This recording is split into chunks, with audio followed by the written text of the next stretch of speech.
Okay, let's unpack this. So when you sit down behind the DM screen, maybe you're prepping for a session, thinking about a challenge, sketching out a scene, what kind of magic are you actually trying to create at the table? Are you the bard, weaving these intricate narratives and bringing characters to life? Or maybe more the architect, carefully building balanced encounters and strategic puzzles? That really is the core question, isn't it? Yeah. It gets right to the heart of, well, what makes a dungeon master tick? And it's exactly what we're diving into today. Absolutely. We're exploring the fascinating world of dungeon master styles. It can be pretty personal, actually. It really can. And our guide for this deep dive is a really insightful article from LitRPG Reads. It's called D&D DM Styles, Storyteller versus Tactical, Discover Your Dungeon Master Identity. Yeah, and what I like about this piece is it doesn't really try to shove DMs into these rigid boxes. Right. Instead, it talks about these main styles, the storyteller and the tactical DM, but more as mirrors, Or mirrors, yeah, I like that. They reflect your tendencies, your passions, how you approach the game. It's a way to understand yourself a bit better as a DM. And that understanding is so key. It helps you lean into what you're good at. Maybe smooth out some rough edges, or maybe even deliberately try out new ways to run your game. So think of this as just a relaxed chat, really. A couple of RPG fans exploring these ideas, sharing some thoughts. Sounds good. So setting the stage. Dungeon mastering, it really is both an art and a science, wouldn't you say? Oh, totally. You're juggling creative improv, complex rules, different personalities, all while trying to make it fun. It's a lot. It is.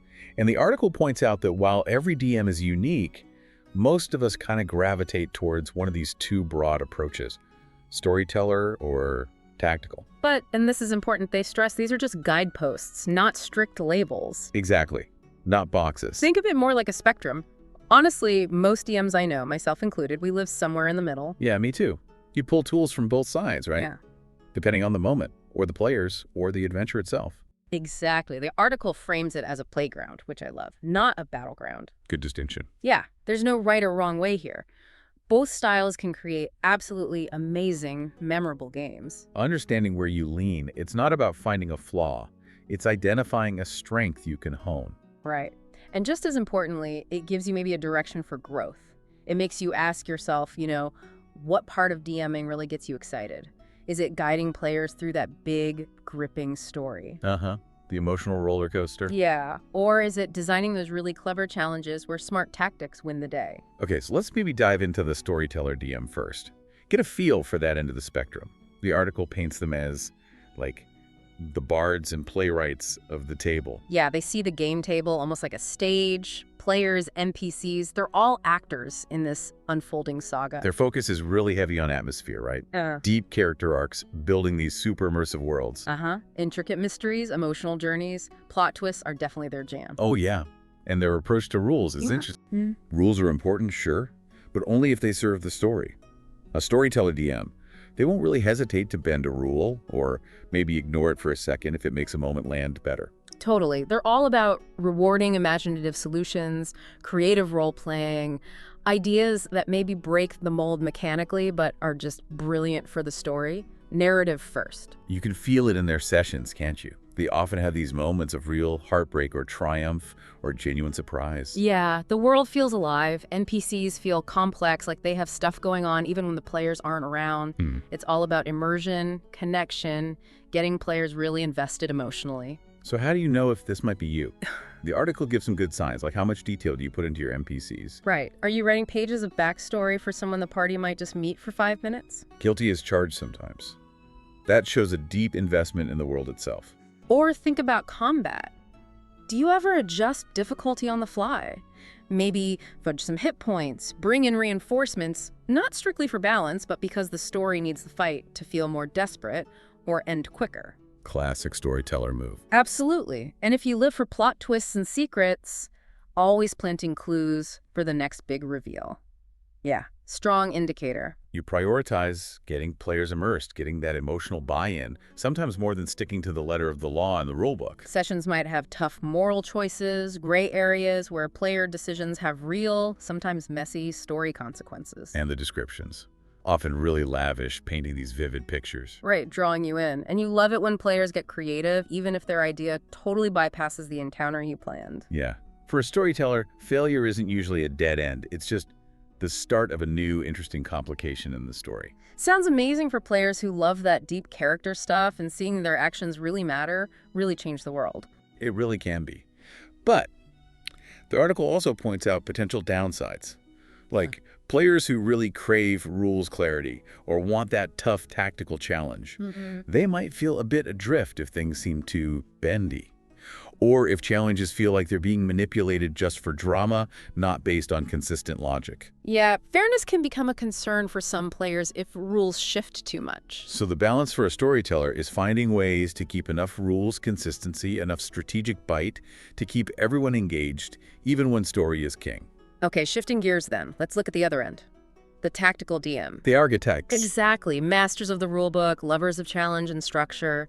They genuinely enjoy crafting situations where smart thinking, good strategy really pays off. Their main focus is on fair tests. Tests of player skill, player ingenuity, balanced puzzles, tricky traps, encounters that are really precise and intentional. Every move on the battle map matters. Yeah. And for the tactical DM, rules accuracy is just foundational. It's paramount. Fairness is everything. Everyone plays by the same clear rule set. The rulebook isn't some necessary evil, it's like a trusted friend. It provides that reliable framework you need for real strategic depth. They love that intricate dancer initiative, right? Yeah. Mapping out a dungeon perfectly, thinking about lines of sight, cover.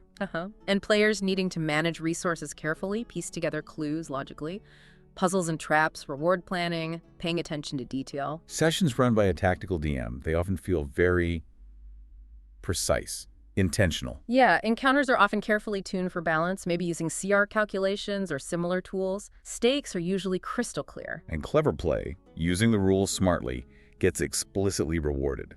Success feels earned because you beat the challenge within those clear rules. Definitely. Narrative is still there, of course, but it often serves more as the context. It explains why you're in this dungeon, facing these monsters. Right. The real drama is often the tactical puzzle itself, the battle of wits. Yeah. If the story wanders too far, a tactical DM might gently guide it back to keep the action focused. For them, the rules actually elevate the scene by adding clarity, tension, definite stakes. So, signs you might be a tactical DM, the article points out a few good ones, like, is your monster manual falling apart from use? Are stat blocks bedtime reading? Yeah, possibly. Using a battle map for almost every single encounter, that's a big tell. Oh yeah, even for social stuff sometimes. Could be. And is initiative order sacred? No fudging, strictly by the roll. Pure tactical energy. Building those intricate dungeons with logical layouts, the environment is the puzzle. Designing traps that need real attention to detail. If game balance is your North Star, constantly thinking about CR, encounter design. Yep, probably tactical. They often enjoy making homebrew monsters, not just for flavor, but monsters with unique mechanics that pose new tactical problems. And they reward smart positioning, using flanking, cover, spell synergy, maybe even more explicitly than a purely narrative solution. You might find yourself carefully tracking spell durations, ammo counts, encumbrance. Yeah, resource management becomes a key part of the challenge. And player choices have consequences, absolutely. But those consequences usually follow logically from the rules and the established situation, predictably, in a good way. Sounds like heaven for players who love mastering systems, optimizing builds, and tackling complex strategic problems. It really is. That satisfaction of beating a tough, fair challenge is huge. But again, potential pitfalls: lean too hard on tactics. Right. And players who are there mainly for role play or story might feel a bit sidelined, or just overwhelmed by all the numbers and grid movement. So the balance for the tactical DM is making sure there's enough narrative context, enough room for improvisation and character moments so everyone feels invested, not just the min-maxers. Which leads us nicely into the fact that, well, these two styles aren't really opposites fighting each other. No, not at all. Like we said, most DMs are probably somewhere in between. Yeah. On that spectrum. Exactly. Understanding where you naturally lean isn't about boxing yourself in. It's just self-awareness. Right. A starting point. And if you find you are heavily on one side, the article basically says, hey, see that as an invitation. Go play on the other side of the playground for a bit. Yeah. DMs who really commit to improving often draw from both approaches. They become more versatile, more adaptable to what their specific group needs or wants at that moment. And it's totally okay for a campaign's focus to shift over time too, right? Oh, absolutely. As player stories develop or the tone changes, you might naturally find yourself leaning more into narrative for a while, then maybe shifting back to more tactile stuff later. It's fluid. These are the hybrid DMs. They really blend the two worlds. Yeah. They might consciously change their style depending on the adventure, or even shift focus within a single session. The article had some cool examples of these hybrid types, like the dramatic strategist. Ooh, sounds intense. Yeah. Deep story hooks woven directly into really challenging tactical fights, so every combat has real emotional weight behind it. Okay, I like that. Or the fairy tale architect. Builds these rich, whimsical worlds, lots of lore, but the mechanics underneath are still really balanced and fair. Enchantment meets reliable physics. Nice contrast. Then there's the cinematic tactician, loves big, dramatic set pieces, that movie-like flair.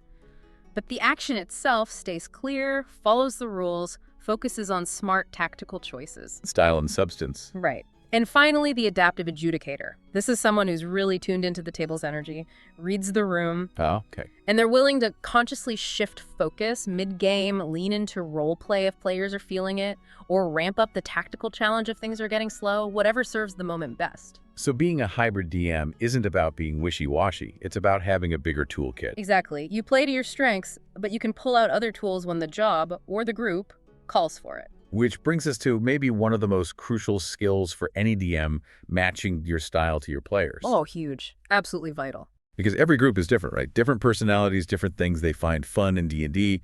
Your natural style could be brilliant, but if it just doesn't mesh with what your players are looking for. Yeah, that's where friction happens, even if everyone gets along personally. Think about it if you're a pure storyteller. Deep plots, rules fluidity. But your players showed up wanting to optimize builds and crush complex tactical encounters. They might feel like the story is just getting in the way of the real game for them. And flip side, you're a supermortar. Tactical DM, precise rules, challenging combat. But your players signed up for deep roleplay, character drama, collaborative storytelling. They might get bored with constant battle maps or feel like their character moments are getting short shrift. The article gives good examples here, like a rules lawyer player. They'll probably love a tactical DM who respects the rules framework. An optimizer, too. They enjoy the challenge and fairness. Whereas a dedicated role player or story chaser, they're likely going to thrive with a storyteller who puts character and narrative front and center. A problem solver type might really dig a hybrid approach, narrative mysteries and tricky tactical situations. Right, best of both worlds for them. And an explorer. They probably want those immersive worlds, which could come from storyteller or hybrid styles. This is exactly why Session Zero is so critical. Yes. That first conversation isn't just about house rules, it's about expectations. As the DM, you can say, look, I tend to focus a lot on story and character moments, maybe less on super crunchy combat. How does that sound? And you invite the players. What are you hoping for? Deep roleplay, tactical challenges, goofing off. It sets the stage, creates a kind of understanding, aligns expectations from the start. But it doesn't stop there, does it? You need that ongoing feedback. Definitely. Pay attention, listen for size, watch for bored faces, be willing to ask, hey, how's the balance feeling? Too much combat lately, not enough roleplay. Being open to adjusting prevents small issues from blowing up. The article calls alignment the secret sauce. I like that. The truly legendary campaigns, the ones people remember, they often happen when the DM and players find that sweet spot, meeting each other halfway. Yeah. Ultimately, your job as DM is to facilitate fun, spark creativity, keep people wanting to come back. Whatever style helps your group achieve that joy, that's the right style for that table. Okay, so finally, how do we actually get better at this? How do we evolve? The article really emphasizes that growth is core to being a great DM. It really is. Even veteran DMs can find new ways to run games, new things they enjoy, by stepping outside their usual routines. Experimenting just adds more tools to your belt. Yeah. Right? Makes you more flexible, more resilient when things go off script. Totally. And the article suggests something pretty direct. Deliberately design an adventure that leans into your weaker style. Ooh, okay.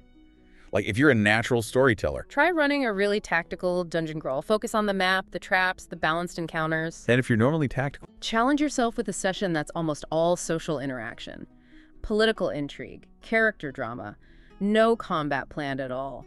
Treat it like practice, like training. That takes guts, but I can see how valuable it would be. Yeah, and progress isn't like a final destination you reach. Every new campaign, every new group, every crazy player choice is another chance to learn something. Stay curious, Stay humble. Don't sweat the mistakes too much. The article lists some really practical steps too, like just run a one-shot using the opposite style.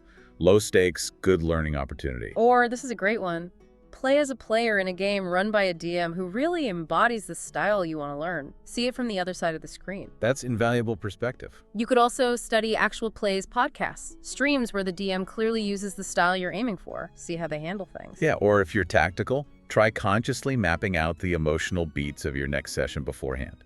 What feelings are you trying to evoke?